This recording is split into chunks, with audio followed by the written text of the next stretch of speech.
চলো বন্ধুরা, আজকে তোমাদের সাথে শেয়ার করি কাতলা মাছের একটা দুর্দান্ত রেসিপি, যেটা গরম ভাত দিয়ে খেতে দুর্দান্ত লাগে। এখানে দেখো 6 পিস মাছ নিয়েছি, পরিষ্কার করে ধুয়ে নিয়ে স্বাদ মতো লবণ আর পরিমাণ মতো হলুদ গুঁড়ো দিয়ে খুব ভালো করে ডলে ডলে এখানে মাখিয়ে নিতে হবে। মাছগুলোকে মাখিয়ে নিয়ে আমি 2 মিনিট মতো রেখে দেবো। এদিকে একটা মশলাও করে নিচ্ছি।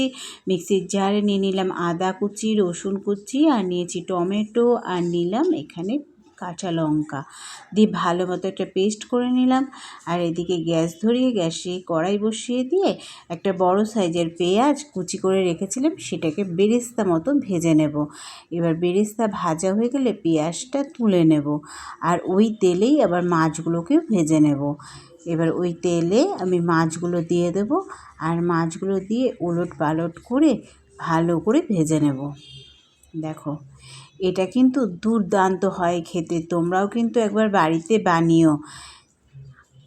এই দেখো, মাছগুলোকে লাল লাল করে খুব সুন্দরভাবে ভেজে নিলাম, ভেজে তুলে নিলাম। আর ওই তেলেই দিয়ে দেব গোটা জিরে, 2টো দারচিনি আর 2টো লবঙ্গ।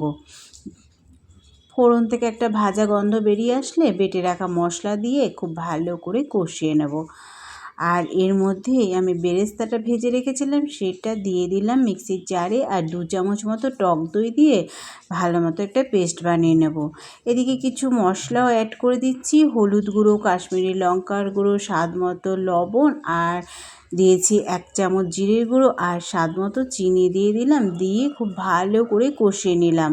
আর কষানো থেকে যখন তেল ছেড়ে আসবে, বেরেস্তা বাটা দিয়ে আর সামান্য জল দিয়ে, মিক্সির জারে অনেক মশলা লেগেছিলো সেটাও দিয়ে দিলাম। দিয়ে খুব ভালো করে দেখো মশলাটাকে কষিয়ে নিতে হবে। যত কষাবে তত মশলা থেকে কাঁচা গন্ধও চলে যাবে, আর খেতেও টেস্ট হবে। দেখো, মশলাটা খুব ভালো করে কষিয়ে নিয়ে দেখো যতক্ষণ তেল ছেড়ে না আসবে ততক্ষণ মশলাটাকে কষাতে হবে। যে কষানো হয়ে গেলে এখানে দিয়ে দেবো জল। আর জলটা না, এখানে ঝোল বেশি হবে না বলে আমি জলটাও কম দিয়েছি। দেখো, এবার ঝোল ফুটে উঠলে মাছগুলো দিয়ে দেবো। মাছগুলো দিয়ে খুব ভালো করে ফুটিয়ে নেব। দেখো, ঝোলের মধ্যে মাছগুলোকে ভালোভাবে ডুবিয়ে দিতে হবে, যাতে ঝোলটা মাছের মধ্যে ভালোভাবে ঢুকে যায়।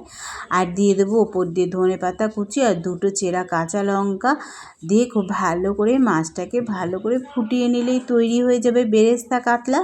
তোমরাও বাড়িতে বানিও আর খেয়ে কমেন্টে জানিও কেমন হয়েছিল।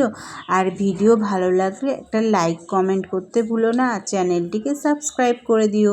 আজকের মতো টাটা বন্ধুরা, আবার পরের ভিডিও নিয়ে দেখা হচ্ছে।